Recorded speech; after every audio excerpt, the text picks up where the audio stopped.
Гэтэл энэ яаж хөгжих ёстой юм бүү одоо сайн мэдэхгүй шүү дээ. Мэргэжлийн хүмүүс нь дуурахгүй, дээр нь мэргэжилтэн байхгүй. Хин аль хүчтэй хэвлэл мэдээлэлээр биднийг айлгаж чадна. Тэрний зөв хин ойлгуулж чадахгүй байгаа тэрний буруу болчиход байгаа байхгүй да. Тийм болохоор арцнаас сэтгэлгээ бидэнд үнэхээр их дутагдaltaа гэж ойлгож байна. Тэгээ болохоо байхаар бөө шашин лам энүүд л хандхаас ураагүй.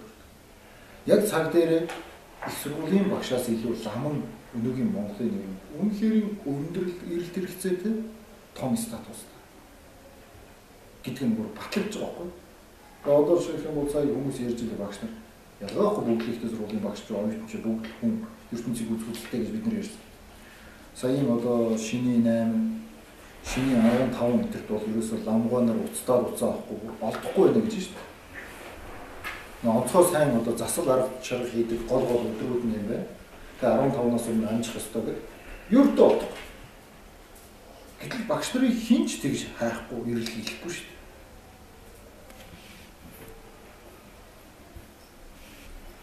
Гэхдээ хүн төрөлхтний үед уламжлагдж ирсэн энэ үнэт зүйлсийг яагаад ч үүсгэж болдоггүй.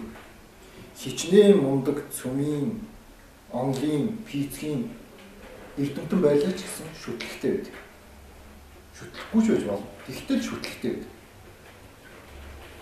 Аврал ирсэн тэр момент бүхэнд авралыг хайдаг. Тэр хайсан тэр удаан жилийн хүн төрөлхтний эрэл хайгуулын явцад энэ бурхан гэдэг бүтээгдэхүүн буюу объект бий болсон гэдэг.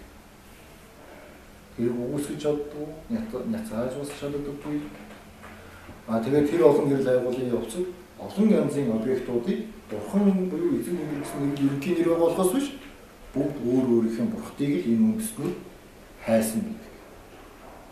Бурхан, түүнийг Будда, Есүс, Аллах гэж янзаар нэрлсэн болохоос биш яг шашны универсализм буюу нийтлэг хандлагын үүднээс аваад үзэхэд бүгд нэг л байдаг.